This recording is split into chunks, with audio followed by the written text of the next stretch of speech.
जी, औरंगाबाद शहर ही नहीं बल्कि मैं ये कहूंगा कि महाराष्ट्र के अंदर ये मुद्दे को जबरदस्ती आवाम के बीच में लाया जा रहा है। कुछ दिन पहले मुमरा के अंदर ये मामला चला। एनसीपी के जो एमएलए है जितेंद्र आव्हाड, उन्होंने औरंगजेब रहमतुल्लाह अलैह की शान में गुस्ताखी की। उसके बाद मुंबई के अंदर अबू आसिम आजमी साहब ने औरंगजेब पे कुछ कहा, उनके खिलाफ किसी ने जो तो धमकी वाला फोन किया उनको। ये मुंबई मुमरा से निकलते हुए अब औरंगाबाद आया। तो मैं ये समझता हूं कि ये मुद्दे को जानबूझकर आवाम के बीच में लाया जा रहा है। मैं खुले तौर पर ये कहना चाह रहा हूं कि ये लाने का मकसद बीजेपी का है। बीजेपी चाहती है कि महाराष्ट्र की आवाम, मराठा समाज और मुस्लिम समाज, ये दोनों के बीच में जो है तो एक दूसरे के खिलाफ नफरत फैले। इसलिए शिवाजी महाराज और औरंगजेब रहमतुल्लाह अलैह की तारीख को लेकर जो है तो बयानबाजियां हो रही है और अलग अलग तरीके से ये मुद्दों को बीच में लाया जा रहा है। उसके पीछे रीजन ऐसा है कि बीजेपी पूरे महाराष्ट्र के अंदर हिंदू एकता के नाम से जो है तो रैलियां कर रही है। ये रैलियां के अंदर हम जानते हैं सबके झूठे मुद्दे हैं। लव जिहाद, महाराष्ट्र पुलिस ने क्लियर कर दिया है अमरावती पुलिस के जरिए से कि महाराष्ट्र में लव जिहाद नाम का कोई चीज नहीं है। यह ऐसा केस अभी तक नहीं आया। और दूसरा, गांव कशी का मामला है, गांव हत्या के ऊपर जो है तो बात कर रहे हैं। हम सब लोग जानते हैं कि महाराष्ट्र राज्य के अंदर ऑलरेडी कानून गांव हत्या वंश का कायदा जो है तो लागू है और गवर्नमेंट खुद बीजेपी की है, लेकिन फिर भी हिंदू एकता के नाम से रैलियां निकाली जा रही है, मुस्लिम समाज के खिलाफ नफरत फैलाई जा रही है, भड़काऊ भाषण दिए जा रहे हैं। खुलेआम जो है तो हैदराबाद का मलून टी राजा सिंह जो है तो आके मुंबई के अंदर मुस्लिम समाज को मारने की बात करता है, उनके कत्लेआम की बात करता है। तो ये इतना करने के बाद भी बीजेपी और उनके जो विचारधारा रखने वाले लोगों को हिंदू समाज ने रिजेक्ट कर दिया, सपोर्ट नहीं किया। मराठा समाज अब उनको साथ देने के लिए तैयार नहीं है। डीएनटी में जितने भी हिंदू समाज है, जो लोग जो है तो कमजोर वर्ग के हैं, पसमानदा तबके हैं, ये तमाम लोग जो है तो हिंदू समाज के बीजेपी को सपोर्ट देने के फेवर में नहीं है। ऐसे हालात में बीजेपी ये चाहती है कि कोई कम्युनल एजेंडा लाए और कम्युनल एजेंडा लाके नफरत फैलाए, उसके ऊपर सियासी रोटियां सेकी जाए। तो ये बीजेपी का प्री प्लान एक जो है तो है, जिसको प्रमोट कांग्रेस और एनसीपी कर रही है। मैं ये कहना चाहता हूँ।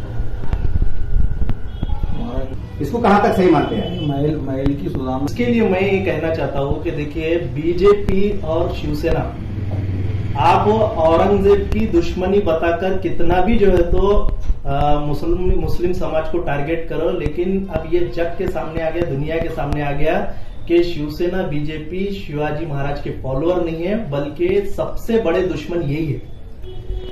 राज्यपाल शिवाजी महाराज का अपमान किया, आज भी कुर्सी पे बैठा हुआ है। अगर वाकई में शिवाजी महाराज की बीजेपी अनुयायी होती, उनको मानने वाली रहती, तो आज राज्यपाल कुर्सी पे नहीं होते। इन्होंने सिर्फ शिवाजी महाराज को वोटों के वास्ते यूज करते हैं। इनके दिल में कोई जो है तो मोहब्बत नहीं है, ना शिवाजी महाराज के लिए मोहब्बत है, ना संभाजी महाराज के लिए मोहब्बत है। अगर इनके दिल में होती तो ये लोग जैसा औरंगजेब रहमतुल्लाह अलैह के खिलाफ बात करते हैं, उससे कई गुना ज्यादा पेशवाओं के खिलाफ बात करते थे। भास्कर प्रसाद कुलकर्णी, जिसने शिवाजी महाराज के ऊपर तलवार उठाया था, उसके खिलाफ बात करते थे। एक सेंटेंस बताओ बीजेपी वालों का, कभी इसके ऊपर बोले क्यों? ये जो महल जो है औरंगजेब बादशाह रहमतुल्लाह का, तो ये महल बनाने की जो डिमांड है राष्ट्रवादी ने की, और आप बोल रहे इसके पीछे कांग्रेस और राष्ट्रवादी है। राष्ट्रवादी की हुकूमत खत्म होके अभी साल भर भी नहीं हुआ, चंद महीने हुए। अगर वाकई में एनसीपी को देश के जो पुरानी इमारतें हैं, देश की जो मालमत्ता है, उसकी हिफाजत करने का अगर वाकई में दर्द रहता, तो साल भर पहले इनके लीडरों को क्यों होश नहीं आया? वो जो औरंगजेब रहमतुल्लाह अलैह का जो महल है, वो महल खंडर बन के अभी 2-4 महीने हो रहे, ऐसा है क्या? सालों से पड़ा हुआ है। तो बीजेपी जब एनसीपी जब हुकूमत में थी, जब जो है तो कांग्रेस हुकूमत में थी, तब इनको फिक्र क्यों नहीं है? मतलब एजेंडा बीजेपी का है, चलाया जा रहा है एनसीपी के थ्रू में, कांग्रेस के थ्रू में। कांग्रेस का भी अभी मैं हाल में देखा कि वो औरंगाबाद शहर का नाम चेंज को लेकर सुप्रीम कोर्ट गए। जी, मुसलमानों के लिए सिर्फ ये एक मसला नहीं है। अगर कांग्रेस, मैं ये नहीं बोल रहा कि औरंगाबाद का नाम चेंज के ऊपर हम कुछ नहीं बोलना करके, नहीं, वो एक अपनी जगह सही है, लेकिन उससे ज्यादा दूसरे और बड़े मसले हैं। मैं अभी जैसा बताया, मलूम राजा सिंह ने जो है तो जिनोसाइड का कॉल किया। सुप्रीम कोर्ट का आदेश है कि कोई अगर भड़काऊ भाषण करता है तो वहां की गवर्नमेंट को चाहिए कि सो मोटिव एक्शन ले उसके ऊपर। क्यों कांग्रेस की तरफ से अभी तक स्टेटमेंट नहीं आया? मुसलमानों के खिलाफ नफरत फैलाया जा रहा है, उनको जो है तो लव जिहाद का झूठा मुद्दा लेके बदनाम किया जा रहा है, लगातार चल रहा है पूरे महाराष्ट्र में। कांग्रेस क्यों खामोश है अभी तक? तो ऐसे मुद्दे जिसमें बीजेपी को फायदा होता है, वो मुद्दे लेके जो है तो कांग्रेस और एनसीपी आ रही है। अगर एसडीपीआई जैसी पॉलिटिकल पार्टी इन मुद्दों के ऊपर बात करती है तो कांग्रेस भी एनसीपी भी खड़े होकर ये कहते हैं कि एसडीपीआई जज्बात नौजवानों की पार्टी है, इनके अंदर जज्बाती नौजवान है। मैं ये कहना चाहता हूं कि हमारे पास थिंक टैंक है, सोच विचार करने वाले लोग हैं, हम शूराई निजाम के अंदर काम करने वाले लोग हैं। एक मसले को उठाने से पहले घंटों हम उसके ऊपर चर्चा करते हैं कि इसका पॉजिटिव क्या है, इसका निगेटिव क्या है, उसके बाद हम जो है तो कोई काम करते हैं। आज मुस्लिम समाज को जज्बात के ऊपर भड़काने का काम जो है तो कांग्रेस कर रही है, एनसीपी कर रही है। सबूत है कि बीजेपी कांग्रेस जो है तो खुलकर कभी भी मुस्लिम समाज का फेवर का काम नहीं करती, मराठा समाज का फेवर का काम नहीं करती, दलित समाज और हमारे एसटी, एससी, ओबीसी जितने भी समाज है, जो पसमानदा तबका है, उनके लिए काम नहीं करते। ये काम उनके लिए करते हैं जो सत्ता में बैठकर मजे ले रहे हैं, ऊंची जात वालों के लिए काम कर रहे हैं, ऊंची जात वालों के लिए फायदा पहुंचाने के वास्ते ये काम करते हैं। तो ये इसके कई सारे सबूत है। इसका एक एग्जांपल मैं बताता हूं। अभी मराठा आरक्षण को लेकर जी, मराठा आरक्षण को लेकर मुस्लिम समाज का कोई विरोध नहीं है। हम भी ये कहते हैं कि जितने भी पसमानदा तबकात है, जो अपने हक से महरूम जितने भी तबके हैं, जितने भी समाज है, उनको उनका हक मिलना चाहिए, हमारा ये साफ कहना है। लेकिन जब मराठा आरक्षण की बात आती है तो बीजेपी को मराठा आरक्षण नहीं देना है, शिवसेना को मराठा आरक्षण नहीं देना है, एनसीपी को मराठा आरक्षण नहीं देना है। क्यों? क्योंकि अगर इनके पीछे चलने वाले लोग अगर आरक्षण लेकर सत्ता की कुर्सी के ऊपर आके बैठेंगे तो इनके पीछे कौन चलेगा? तो इनको 100% हर हाल में मराठा आरक्षण से रोकना है। तो मराठा आरक्षण को रोकने के वास्ते अगर हम देखेंगे, पूरा हिस्ट्री उठा के पढ़ो आप, जब भी मराठा आरक्षण की आवाज होती, इधर से मुस्लिम आरक्षण की आवाज उठाई जाती। अब क्यों नहीं उठाए जा रहे? मुद्दे हमारे हैं, लेकिन हमारे लिए फायदा होना चाहिए, ये भी सही है, लेकिन उससे दूसरों को नुकसान भी नहीं होना चाहिए, ये भी देखना चाहिए। तो मैं ये कहना चाहता हूं कि बीजेपी के जितने भी एजेंडे हैं, वो एजेंडे को ताकत देने का काम, उनको सपोर्ट करने का काम पिछले कई सालों से सबूत के साथ हम बताते हैं कि एनसीपी और कांग्रेस ने जो तो करते आए हैं, आज भी कर रहे हैं। वो सामने इलेक्शन है 2024 का, इलेक्शन के लिए, कुर्सी के लिए भारत जोड़ो है। यहां पे देश के अंदर समाजों को जोड़ने के लिए भारत जोड़ो नहीं है, जातिवाद नफरत को खत्म करने के लिए भारत जोड़ो नहीं है। अगर ऐसा होता तो राहुल गांधी जी जब प्रेस कॉन्फ्रेंस में बैठते तो उस वक्त ये नहीं बोलते कि भाई मीडिया के अंदर जो है तो मीडिया बिका हुआ है और एक समाज के खिलाफ जो है तो नफरत का बात कर रहे बोल के, ऐसा एक भी बार उन्होंने नहीं बताया। जबकि पूरा देश हमको जानते हैं कि मीडिया जो टारगेट कर रहा है, जो नफरत फैला रहा है, उसमें सबसे ज्यादा निशाना उन्होंने मुस्लिम समाज को बनाया है। तो मुस्लिम समाज के खिलाफ नफरत फैलाई जा रही है, ऐसा बोलने के लिए राहुल गांधी में क्या जो है तो परेशानी है, उनको क्या डाउट है, इसमें क्या तकलीफ है? नहीं, उन्होंने मुस्लिम समाज का खुल के साथ देना भी नहीं चाहते। तो उनका जो भारत जोड़ो है वो इलेक्शन के लिए, हकीकत में भारत जोड़कर लोकतंत्र मजबूत करने का उनका वो कोई मिशन हमको अभी तक नहीं दिखाई दिया। सर मतलब साथ जाएंगे? देखिए, महाविकास आघाड़ी, इनसे हमारा वैचारिक तौर पर बहुत मतभेद है, आज भी है, हमेशा रहेगा, समझे। ऐसे हालात के अंदर जरूरत अगर पड़ती है तो तो हम बीजेपी और शिवसेना को छोड़कर किसी भी हालत में बीजेपी और शिवसेना से के सामने एसडीपीआई कोई कॉम्प्रोमाइज नहीं करेगी, उनसे कोई युति नहीं करेगी। उनके अलावा इनसे करने के लिए तैयार रहेंगी, लेकिन फिर भी एनसीपी, कांग्रेस और जितनी भी सेकुलर कहलाने वाली पार्टियां हैं, हम ये चाहते हैं कि इनकी नीयतें जो है तो सुधरना चाहिए। इनकी नीयतें खराब है।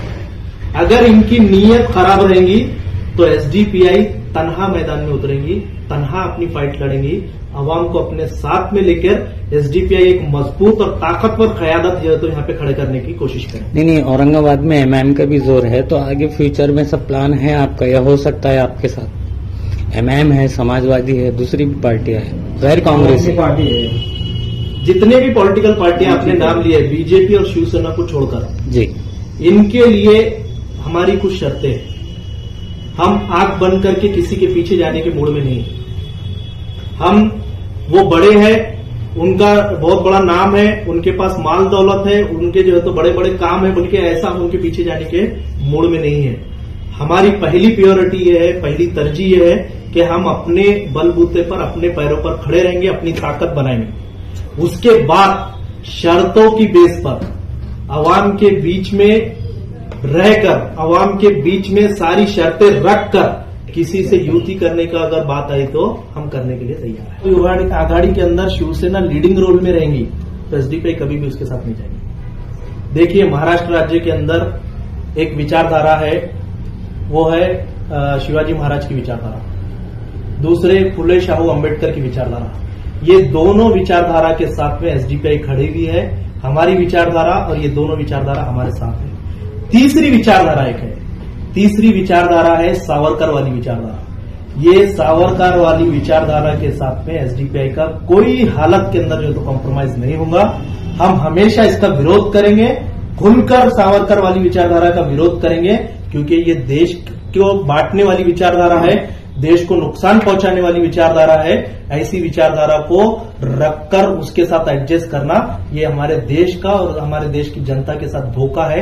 इसलिए हम ऐसी विचारधारा को कभी भी सपोर्ट नहीं करेंगे। मैं रिक्वेस्ट करूंगा जनता से, अवाम से, कि वह एसडीपीआई का इतिहास देखे। 2009 से एसडीपीआई बने हुआ है। मैं कहता हूं अल्हम्दुलिल्लाह 2009 से लेके आज 2023 तक, जब 2009 में जो स्टैंड था एसडीपीआई का, वही स्टैंड लेके हम आज भी कायम हैं। इलेक्शन नहीं भी रहेंगे अगर, तब भी हमारा यही स्टैंड रहेगा। हम अवाम के बीच में भी जब जाते हैं तो यही स्टैंड लेके जाते हैं, अवाम के बीच में जब बात भी करते हैं तो यही स्टैंड पे बात करते हैं। तो इलेक्शन देख के कहने का सवाल ही नहीं है। देखिए, आरएसएस जो नाम है, वो नाम को बाजू में रखिए, उसकी जो विचारधारा है, वो विचारधारा का इतिहास पढ़िए। वो विचारधारा माजी में हिंदू महासभा के नाम से शुरू हुई थी, 1825 से 1890 के टाइम से। वही विचारधारा, इससे पहले ऐसे कई मौके आए। ये पहली बार नहीं हो रहा कि मुस्लिम समाज ये सोच रहा है कि यहाँ की जमातें, तंजीमें, बड़े बड़े लीडरान जो है तो आरएसएस और उनके जैसे विचारधाराओं के साथ में बैठ के बात करेंगे। ये पहली बार नहीं। आप अगर पुलिस सेक्शन, जो हैदराबाद पुलिस सेक्शन हुआ था, वो पुलिस सेक्शन की तारीख अगर पढ़ेंगे आप, तो उस टाइम में भी ये हो चुका है। पुलिस सेक्शन के अंदर जो मुसलमानों का जो नस्लकुशी हुई थी, जो जिनोसाइड हुआ है, वो जिनोसाइड से पहले ऐसी बैठकें बैठ चुके थे मुसलमान भी और ये विचारधारा रखने वाले लोग भी। आपस में मिठाइयां तकसीम की गई, एक दूसरे को फूल और हार पहनाया गया। इतना सब होने के बाद भी रात के अंधेरों में मुस्लिम घरों पे हमले हुए, माओ बहनों की इज्जत और आबरूओं पे हाथ डाले गए। तो ये तारीख है। आज इसको और आसानी से समझिए आप। अगर वाकई में मुसलमानों को साथ लेने की सोच अगर आरएसएस के अंदर रहती, तो 2 दिन पहले दिल्ली जंतर मंतर पर आरएसएस के विचार रखने वाले लोग, उनकी सहमति रखने वाले लोग, उनको फॉलो करने वाले लोग मुस्लिम जिनोसाइड का कॉल कैसे करते थे। वो दिल्ली जंतर मंतर पर जो महाराज आए, वहां पर जो सुदर्शन न्यूज चैनल का जो एंकर है, उसकी सपोर्ट करने के अंदर जो प्रोटेस्ट हुआ, उसके अंदर खुले तौर पर उन्होंने वो किया, पूरे नेशनल न्यूज चैनलों के अंदर है। तो बोलने का मतलब यही है कि देखिए, हम डिप्लोमेटिक बोलते हैं, 2 चेहरे। आरएसएस के 100 चेहरे बोलता हूं। आपके सामने अलग है, मेरे सामने अलग है, देश के सामने अलग है, दूसरों के सामने अलग है। ऐसी विचारधाराओं का भरोसा क्या है? कैसे भरोसा कर सकते हैं? ये सिर्फ अपना मफाद देखते हैं और मफाद के अंदर कितनी हद तक गिरेंगे इसकी कोई गारंटी नहीं। तो बेहतर यह है कि ऐसे विचारधाराओं के खिलाफ इनसे एडजस्टमेंट और कॉम्प्रोमाइज की बात ना करते हुए इनके खिलाफ हमारे देश में संविधान है, डेमोक्रेटिक रास्ते हैं, इसको इख्तियार करते हुए हमारी देश की जनता को साथ में ले और ऐसी विचारधाराओं को इस देश से निकाल कर फेंके, जिसकी वजह से मैं यकीनी तौर पर कहूंगा जिस वक्त भी ये जो विचारधारा है आरएसएस वाली, बीजेपी वाली, इस देश से ये विचारधारा जिस वक्त भी खत्म हो जाएगी, उसी वक्त दूसरे वक्त से हमारे देश में चैन आ जाएगा, सुकून आ जाएगा, इंसाफ आ जाएगा, ये देश दोबारा सोने की चिड़िया बनेगा।